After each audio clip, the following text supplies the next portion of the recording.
مسرور Sughra, assistant professor CM college Darbhanga. موضوع مقدمہ شعر و شاعری مولانا الطاف حسین حالی کے حوالے سے۔ دیکھیں، اس سے قبل کہ ہم مقدمہ شعر و شاعری پر اظہار خیال کریں، لازمی ہے کہ ہم مولانا الطاف حسین حالی کے حوالے سے دیگر نقادوں کے جو خیالات ہیں، جو نظریات ہیں، ہم ان پہ ہلکی سی روشنی ڈالیں۔ آپ دیکھیں کہ مشہور ناقد کلیم الدین احمد مولانا الطاف حسین حالی کی شخصیت پر، ان کی ذات پر، ان کی تحریر پر تبصرہ کرتے ہوئے مختصر طور پر یہ لکھتے ہیں کہ خیالات ماخوذ، واقفیت محدود، نظر سطحی، فہم و ادراک معمولی، غور و فکر ناکافی، تمیز ادنا، دماغ و شخصیت اوسط، یہ تھی حالی کی کل کائنات۔ دیکھیں، دامن وقت میں زیادہ گنجائش نہیں رہتی، لہٰذا باتوں کو مختصر کرتے ہوئے ہم آگے بڑھنے کی کوشش کریں گے کہ کلیم الدین احمد جیسا ناقد حالی کے متعلق یہ رائے رکھتا ہے۔ تو آئیے اب ہم مقدمہ شعر و شاعری کی سمت بڑھتے ہیں۔ مقدمہ شعر و شاعری میں حالی نے شعر و شاعری کے متعلق کارآمد نکات پیش کیے ہیں، اس میں کسی کو شبہ نہیں ہے۔ وہ شاعری کے متعلق مختلف خیالات رکھتے ہیں۔ ان کا کہنا ہے کہ شاعری کا ملکہ بیکار نہیں ہے۔ جہاں تک اس کی تاثیر کی بات ہے تو وہ اس بات کے قائل ہیں کہ شعر کی تاثیر مسلم ہے، اور کہیں کہیں وہ یہ لکھتے ہیں کہ سیاسی معاملات میں شعر سے بڑے بڑے کام لیے گئے ہیں۔ ان کا یہ بھی خیال ہے کہ شاعری نہ شائستگی کے زمانے میں ترقی پاتی ہے، اسی طرح شاعری شائستگی میں قائم رہ سکتی ہے۔ آپ دیکھیں کہ شاعری کے متعلق حالی کے اقوال مندرجہ ذیل ہیں۔ شاعری سوسائٹی کے تابع ہے۔ وہ کیا کہتے ہیں کہ شاعری قومی سلطنتوں میں شورا کی قدر مفید ہوتی ہے، مگر شخصی حکومت میں مضر ہوتی ہے۔ شخصی حکومت میں شاعری کی آزادی سے اس کو نقصان پہنچتا ہے۔ پھر وہ کیا کہتے ہیں کہ بری شاعری سے سوسائٹی کو نقصان کئی طرح کے پہنچتے ہیں، اور بری شاعری سے لٹریچر اور زبان کو صدمہ پہنچتا ہے۔ اب دیکھیں، اسی کے ساتھ ساتھ حالی نے شاعری کے لیے 3 شرطیں ضروری قرار دی ہیں۔ اول تخیل، دوم کائنات کا مطالعہ، اور سوم تفحص الفاظ۔ تفحص الفاظ یعنی الفاظ کی تلاش، الفاظ کی جستجو۔ حالی یہ فرماتے ہیں کہ شعرا میں سادگی بھی ہونی چاہیے۔ سادگی کے متعلق حالی کا خیال ہے کہ سادگی ایک اضافی امر ہے۔ ہمارے نزدیک کلام کی سادگی کا معیار یہ ہونا چاہیے کہ خیال کیسا ہی بلند اور دقیق ہو، مگر پیچیدہ اور ناہموار ہرگز نہ ہو۔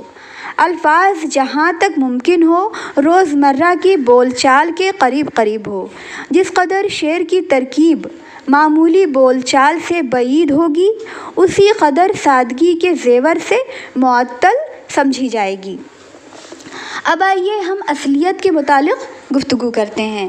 اصلیت کے متعلق حالی کا یہ خیال ہے کہ اصلیت سے مراد یہ ہے کہ جس بات پر شعر کی بنیاد رکھی گئی ہے وہ نفس الامر میں، یعنی وہ اصل حقیقت میں، اصل مدعا اس کا کیا ہے، اصل مدعا جب پیش کریں تو لوگوں کے عقیدے میں یا محض شاعر کے اندیہ میں فی الواقع موجود ہو، یا ایسا معلوم ہو تاکہ اسی کے اندیہ میں یہ چیزیں موجود ہیں، ہمیں اس کا اندازہ یا پھر ہمیں اس کا یقین ہو سکے۔ اور پھر وہ بیان کرتے ہیں کہ شعر میں کیا کیا خوبیاں پائی جانی چاہیے۔ آپ دیکھیں کہ اس کے متعلق ملٹن کا خیال ہے کہ شعر سادہ ہو، جوش سے بھرپور ہو اور اصلیت پر مبنی ہو۔ یورپین محقق ان لفظوں کی شرح اس طرح کرتے ہیں کہ سادگی سے صرف لفظوں ہی کی سادگی مراد نہیں ہے، بلکہ خیالات بھی ایسے نازک اور دقیق نہ ہونے چاہیے جس کے سمجھنے کی عام ذہنوں میں گنجائش نہ ہو۔ یعنی کچھ ایسا خیال پیش کرنا، کچھ ایسے مطالب پیش کرنا جس کو سمجھنے کی گنجائش عام ذہنوں میں نہ پائی جاتی ہو، ان کا ذہن اس قابل نہ ہو کہ وہ اس گہرائی کو سمجھ سکے۔ پھر دیکھیں کہ حالی لکھتے ہیں کہ جہاں تک ممکن ہو کسی مضمون کے لکھنے پر اس وقت تک قلم نہیں اٹھانا چاہیے جب تک کہ اس کی خلش خود مصنف اپنے دل میں محسوس نہ کرے۔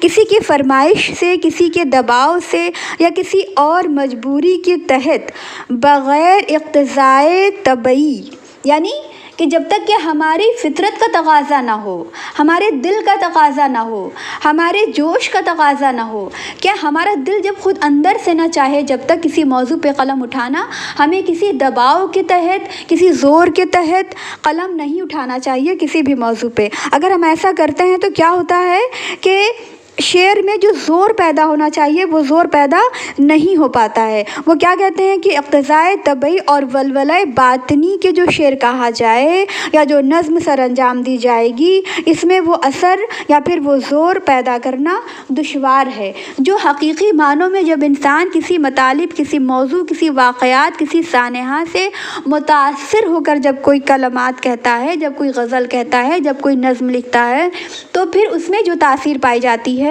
وہ بنسبت ان کلاموں کے زیادہ مؤثر ہوتی ہے جو کہ دباؤ میں آ کر لکھے جاتے ہیں۔ بہرحال 3 اصناف غزل، قصیدہ اور مثنوی کے متعلق چند مشورے دیے گئے ہیں۔ غزل کی اصلاح تمام اصناف سخن میں سب سے زیادہ اہم اور ضروری ہے۔ یہ حالی کا خیال ہے، اپنا ذاتی خیال ہے۔ وہ یہ لکھتے ہیں کہ غزل کی اصلاح جس قدر ضروری ہے اسی قدر دشوار بھی ہے۔ غزل میں جو عام دل فریبی ہے، اصلاح کے بعد اس کا قائم رہنا بہت مشکل ہے۔ ظاہر سی بات ہے کہ آپ نے شعر لکھا اور اس میں آپ کے اپنے ذاتی تجربات، ذاتی جذبات، ذاتی خواہشیں، خوشی، مسرت، غم، تمام چیزیں اس میں شامل ہیں، لیکن بہت ہی لازمی ہے، بہت ہی ممکن ہے کہ ان تمام چیزوں کی موجودگی کے باوجود اس میں کچھ فنی خامیاں رہ گئی ہوں۔ لہذا جب آپ کسی بڑے شاعر کے پاس، اپنے استاد شاعر کے پاس اس کلام کو لے جاتے ہیں تو وہ پھر ردیف، قافیہ، وزن اور بحر کے مطابق اسے درست کر دیتے ہیں۔ تو ممکن ہے کہ جب وہ اسے درست کرتے ہیں تو بہت سے ایسے الفاظ وہ اس میں سے نکال دیتے ہیں جو آپ اس شعر کے لیے ضروری سمجھتے تھے، یا اپنے جذبات کی ترجمانی کے لیے اس شعر کا وہ لفظ بہت ضروری سمجھتے تھے جسے ہٹا دیا گیا ہو۔ بہرحال غزل کو جن لوگوں نے چمکایا اور مقبول خاص و عام بنایا ہے، یہ وہ لوگ ہیں جو آج تک اہل اللہ، صاحب باطن یا کم سے کم عشق الہی کا راگ گانے والے سمجھے جاتے ہیں، جیسے سعدی، رومی، خسرو، حافظ، عراقی، مغربی، جامی وغیرہ۔ ان بزرگوں نے پہلے غزل کی طرف زیادہ اعتنا نہیں پایا جاتا تھا ان بزرگوں میں۔ خیر، آپ دیکھیں کہ قصیدے کے متعلق حالی کا یہ خیال ہے کہ قصیدہ بھی جس کے معنی مطلق مدح و ذم کے ہیں، ذم یعنی مذمت کرنا، کسی بھی چیز کی برائی کرنا، مدح یعنی تعریف کرنا کے لیے کیے جائیں، اور اس کی بنیاد محض تقلیدی مضامین پر نہیں بلکہ شاعر کے سچے جوش اور ولولے پر ہو، تو شعر کی ایک نہایت ضروری صنف ہے۔ اچھا، اب یہ دیکھیں کہ حالی نے مرثیے کے متعلق کس خیالات کا اظہار کیا ہے۔ گرچہ یہ ضروری نہیں ہے کہ انہوں نے مرثیے سے متعلق جن خیالات کا اظہار کیا ہے سارے لوگ اس سے متفق ہوں، یہ بھی ضروری نہیں کہ میں اس سے متفق ہوں، یہ بھی ضروری نہیں کہ آپ اس سے متفق ہوں، لیکن یہ حالی کا اپنا ایک خیال ہے۔ آپ کو پتہ ہی ہے، میں نے پہلے بھی کہہ دیا کہ کلیم الدین احمد نے حالی کے متعلق کیا کہا تھا۔ تو خیر، وہ کیا کہتے ہیں مرثیے کے متعلق کہ مرثیہ ہے، حالی فرماتے ہیں کہ مرثیے میں بھی اصلاح کی ضرورت ہے، کیونکہ اس کا مقصد صرف رونا اور رلانا ہے، مگر یہ سامعین کو دوسری طرف متوجہ نہیں ہونے دیتا۔ دوسری بات یہ ہے کہ ان کی پیروی اور اقتدا کرنے کا تصور بھی پیدا نہیں ہوتا جو ہونا چاہیے تھا، اور پھر وہ کیا کہتے ہیں کہ مرثیہ گویوں کی اتباع سے رکنے اور بچنے کی تعلیم انہوں نے ہر مقام پر دی، اور انیس کی پیروی سے بھی روکتے ہیں، اور اس کی وجہ وہ یہ بتاتے ہیں کہ اس خاص طرز میں اب کوئی شخص ان کا سا کمال حاصل نہیں کر سکتا اور اس کی امید بھی نہیں ہے۔ اور پھر وہ یہ کیا کہتے ہیں کہ مرثیے میں رزم و بزم، فخر و خود ستائی یعنی اپنی تعریف خود کرنا، اور سراپا وغیرہ کو داخل کرنا، لمبی لمبی تمہیدیں باندھنا، گھوڑے اور تلوار وغیرہ کی تعریف میں نازک خیالیاں، بلند پروازیاں کرنے اور شاعرانہ ہنر دکھانے کے موضوعات مرثیے کے بالکل خلاف ہیں۔ اب آپ دیکھ لیں کہ یہ اس قسم کے خیالات کا اظہار جب حالی جیسا نقاد کرے تو ضروری نہیں ہے کہ تمام لوگ اس سے متفق ہوں اور وہ یہ کہیں کہ بھائی حالی نے جو خیالات پیش کیے ہیں وہ 100% درست ہیں، ایسا نہیں بھی ہو سکتا ہے۔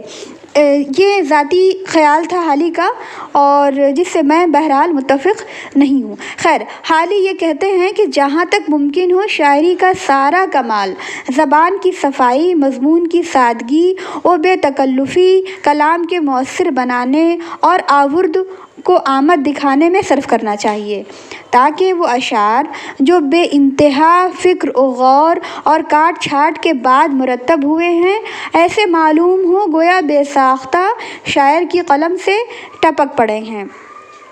اور پھر وہ کیا کہتے ہیں کہ مرثیہ کو صرف واقعہ کربلا کے ساتھ مخصوص کرنا اور تمام عمر اسی مضمون کو دہراتے رہنا اگر محض بنیت حصول ثواب ہو تو کچھ مضائقہ نہیں، لیکن شاعری کے فرائض اس سے زیادہ وسیع ہونے چاہیے وغیرہ وغیرہ۔ اب دیکھیں جہاں قصیدے کی بات آتی ہے تو کیا کہا ہے حالی نے کہ حالی یہ کہتے ہیں کہ زندہ لوگوں کی تعریف کرنے کو، باحیات لوگوں کی تعریف کو کیا کہتے ہیں؟ قصیدہ کہتے ہیں، اور وہ لوگ جو دنیا سے جا چکے ہیں، جو مردہ ہیں، تو مردوں کی تعریف کو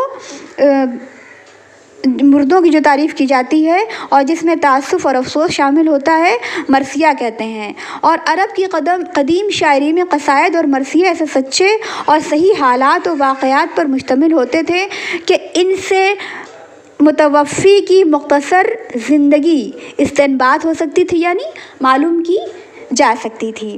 بہرحال غرض کہ حالی نے غزل، قصیدہ اور مرثیے کی اصلاح کے بہت سارے کارآمد نسخے بتائے ہیں جن کی اگر شناخت کی جائے تو اردو ادب کے لیے کافی عمدہ نگار خانہ تیار ہو سکتا ہے۔